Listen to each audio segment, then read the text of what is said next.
Bonjour tout le monde. Aujourd'hui, je veux partager avec vous une histoire de vie que personne n'aurait pu prévoir, mais qui est devenue ma réalité. J'ai toujours rêvé de me marier à l'église. Je planifiais la cérémonie de mes rêves jusqu'à ce que la vie me donne un coup si inattendu que tout a changé d'un coup. J'ai perdu quelqu'un de très important et je me suis retrouvée seule avec 2 petites filles, affrontant une douleur immense et une réalité que je n'aurais jamais imaginée. Mais ce n'était pas la seule surprise que la vie m'a réservée. Du jour au lendemain, j'ai dû prendre des décisions qui ont changé le cours de mon histoire.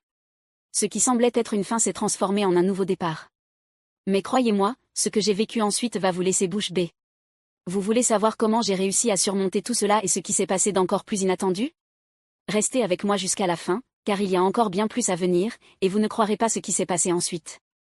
J'ai toujours rêvé de me marier à l'église, mais la vie m'a surprise d'une manière que je n'aurais jamais imaginée.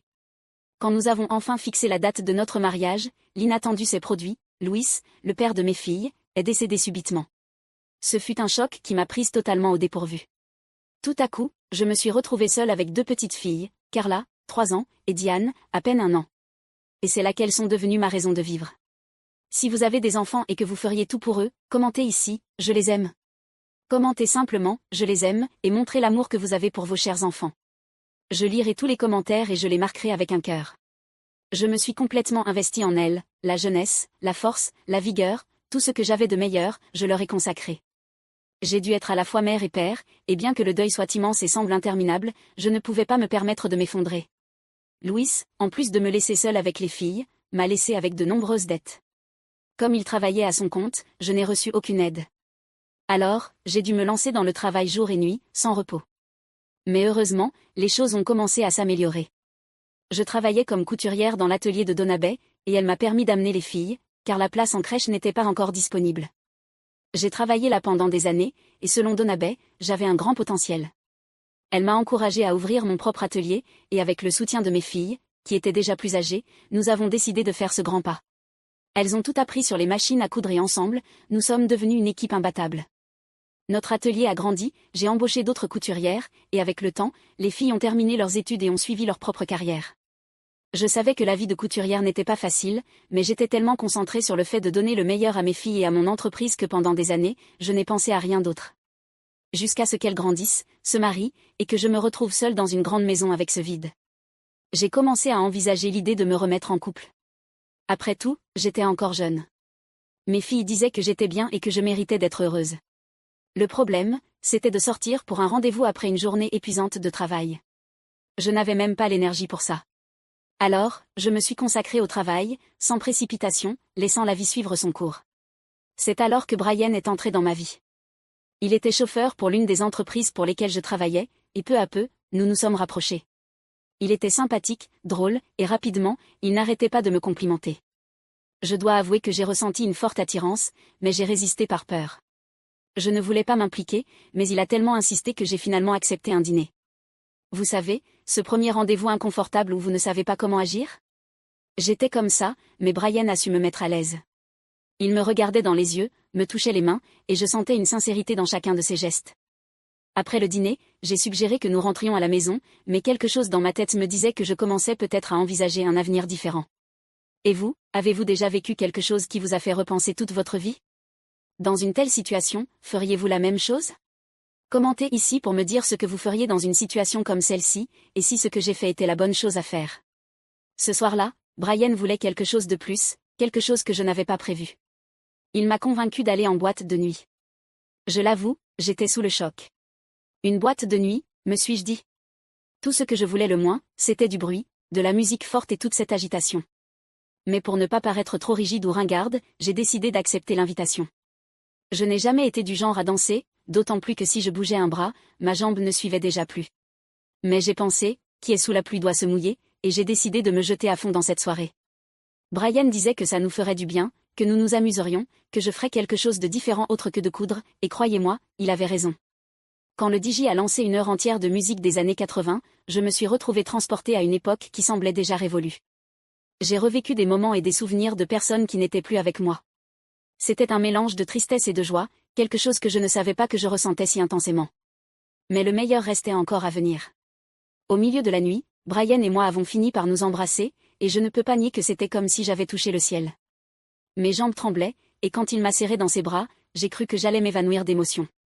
Je n'avais pas ressenti de contact, de câlin, de baiser, de chuchotement à l'oreille depuis si longtemps, et tout cela m'a fait me sentir vivante, pleinement vivante. Et dans un souffle, Brian m'a dit qu'il se sentait vivant lui aussi. J'étais enchantée par la façon dont il arrivait à me faire ressentir tout cela si intensément. Nous avons passé la nuit à nous embrasser et à nous enlacer. Mais les jours suivants, cela ne s'est pas arrêté là, nous n'avons plus pu nous retenir et nous avons eu notre première fois ensemble. Sincèrement, Brian n'a pas déçu une seule fois, il a été parfait.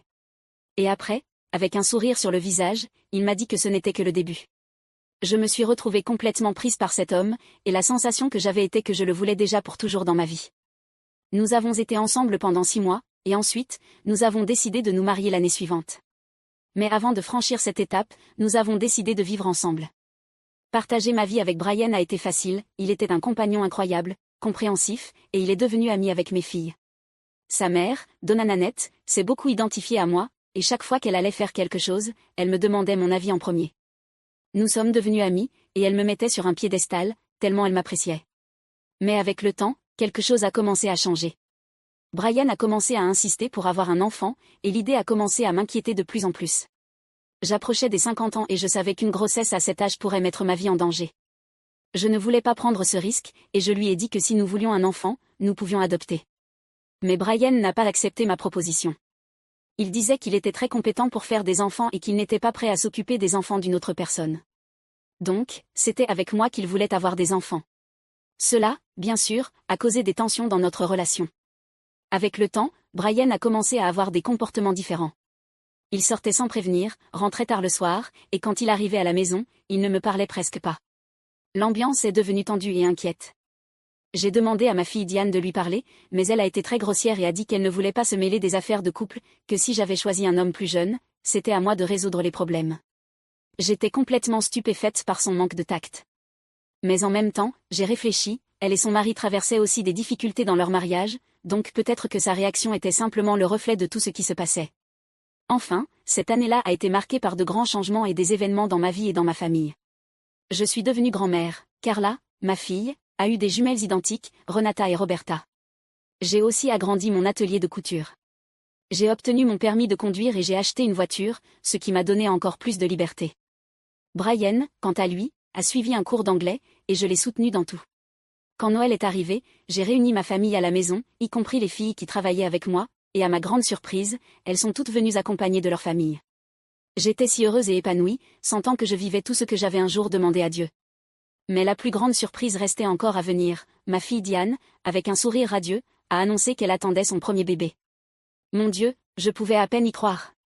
Mon monde devenait encore plus coloré, car ma petite dernière allait me donner un petit enfant. J'étais ravie par cette nouvelle, mais en observant mon gendre, j'ai remarqué qu'il était triste. Quelque chose n'allait pas. Alors, discrètement, j'ai appelé Junior pour discuter. J'ai profité que tout le monde était distrait, même Brian qui souriait d'une oreille à l'autre à l'annonce de la grossesse de ma fille. J'ai même ressenti une petite pointe de jalousie, peut-être à cause de quelque chose que je n'avais encore dit à personne. Je ne pouvais pas donner à Brian ce qu'il désirait tant, un enfant. Chaque fois que quelqu'un parlait de grossesse près de lui, je ressentais un pincement au cœur. Junior m'a dit, avec une gravité qui m'a glacée, que son mariage avec Diane n'était plus ce qu'il était.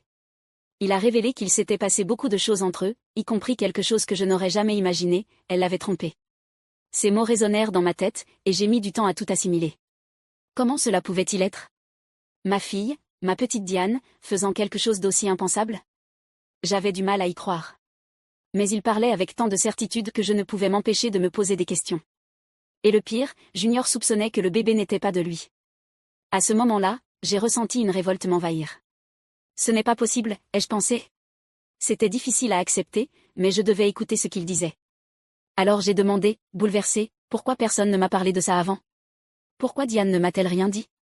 Il a expliqué qu'elle ne voulait pas que je sache quoi que ce soit de ce qui se passait entre eux. J'étais profondément peinée par cette révélation. Peu à peu, les pièces du puzzle ont commencé à se mettre en place dans mon esprit.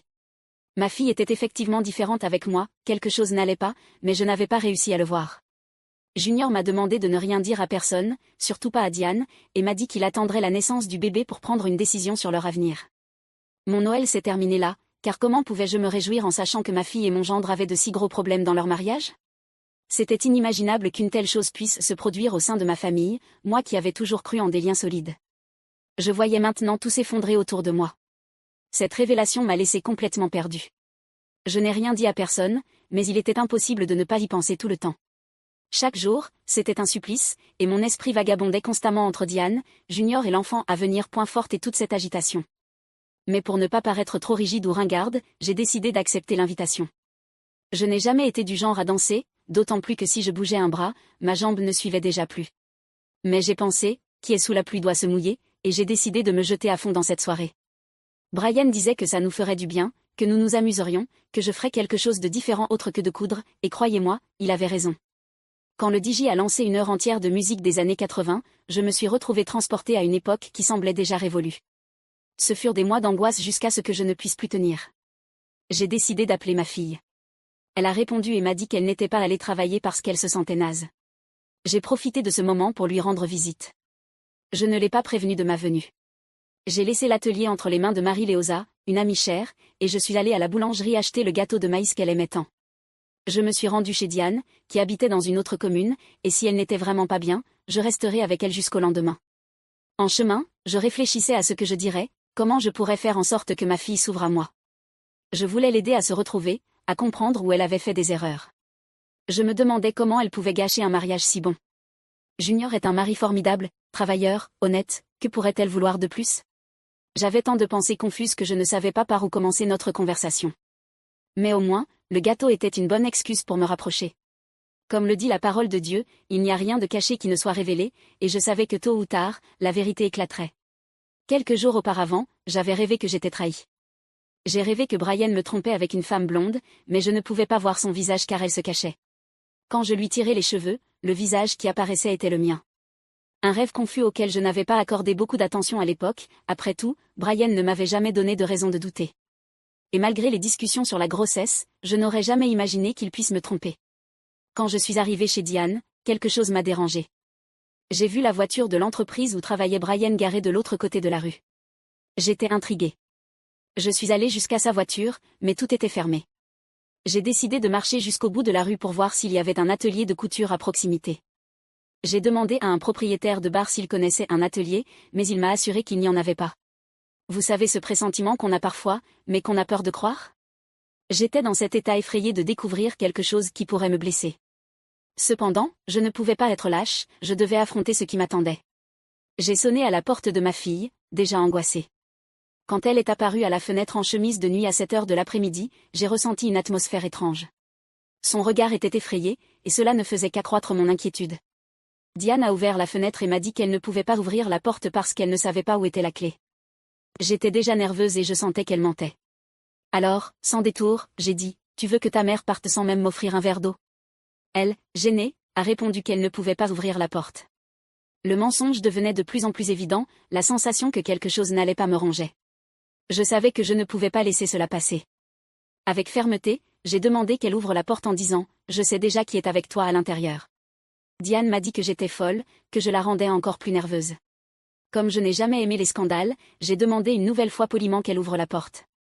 Diane a quitté la fenêtre, et quelques minutes plus tard, elle est apparue à la porte. Elle m'a demandé de partir, disant qu'elle ne voulait voir personne, m'accusant d'être folle pour être venue chez elle sans prévenir. Je lui ai répondu fermement, « Je suis ta mère. » Diane a répliqué avec une colère que je n'aurais jamais imaginé entendre de sa bouche, « Même si c'était le président, il doit prévenir et ce n'est pas parce que tu es ma mère que je suis obligée de t'ouvrir. » J'ai regardé ma fille dans les yeux, le cœur serré, et j'ai dit sans hésiter, « Pourquoi trahis-tu ta mère? Pourquoi n'es-tu pas honnête avec moi? Tu crois que je suis si stupide que je ne sais pas que toi et Walter avez une liaison? » Diane a tenté de nier, mais je n'ai pas cédé. J'ai pointé la voiture de l'entreprise, et c'est à ce moment-là qu'elle n'a plus pu cacher la vérité. Elle était effondrée en larmes, accrochée au grill de la porte, et moi, tenant encore le gâteau, j'ai pleuré de l'autre côté. Elle a demandé pardon, expliquant que Walter était à l'intérieur, mais qu'elle ne me laisserait pas entrer pour éviter un drame. Elle m'a dit entre deux sanglots qu'ils ne l'avaient pas planifié, qu'ils étaient juste tombés amoureux et qu'elle était tombée enceinte. Elle m'a raconté que Junior était déjà au courant et qu'ils étaient en processus de séparation. Mon monde s'est effondré à cet instant. Comment pouvais-je accepter que ma fille et mon mari me trahissent? Et pire encore, qu'ils allaient avoir un enfant. J'ai laissé mon cœur brisé à la porte et je suis partie sans dire un mot, avec le gâteau que les filles de l'atelier m'avaient demandé d'apporter. Marie-Léosa, mon amie fidèle, a remarqué que quelque chose n'allait pas et m'a suivie jusqu'à la maison. Je lui ai tout raconté, incapable de retenir mes larmes. Avec toute sa sagesse, elle m'a dit que je ne perdais pas grand-chose, que Brian n'était pas fait pour moi, et que s'il l'était, il n'aurait jamais fait ce qu'il a fait. Brian et moi nous sommes séparés, et nous avons passé un bon moment sans nous parler. Diane, quant à elle, s'est sentie profondément honteuse de tout ce qu'elle avait fait. Même si je l'avais pardonnée, elle n'arrivait toujours pas à me parler correctement. Jusqu'à aujourd'hui, ce fut une situation très difficile. Quand Carla a appris la vérité, elle a voulu en venir aux mains. Elle voulait frapper sa sœur et Brian, mais je lui ai demandé de les laisser vivre leur vie, car avant tout, la violence ne résout rien. Le temps a passé, et mon petit-fils est né, un garçon magnifique. Je suis allée le voir à la maternité. J'ai embrassé et serré ma fille dans mes bras, mais quand Brian est arrivé, je suis partie. Ils se sont mariés, mais j'ai préféré ne pas aller au mariage. J'ai pensé que ce serait mieux ainsi. Tout ce qui s'est passé m'a causé beaucoup de douleur, mais avec le temps, la douleur a diminué. Je ne souffre plus comme avant. Beaucoup me trouvent naïve d'avoir pardonné, mais ce que personne ne sait, c'est qu'une mère est capable de pardonner les plus grandes absurdités de son enfant, et j'ai pardonné à Diane du fond de mon cœur. Récemment, j'ai rencontré Pedro, mais je ne sais pas si je suis prête à commencer quelque chose avec lui. Mais qui sait? Peut-être que ce sentiment changera avec le temps.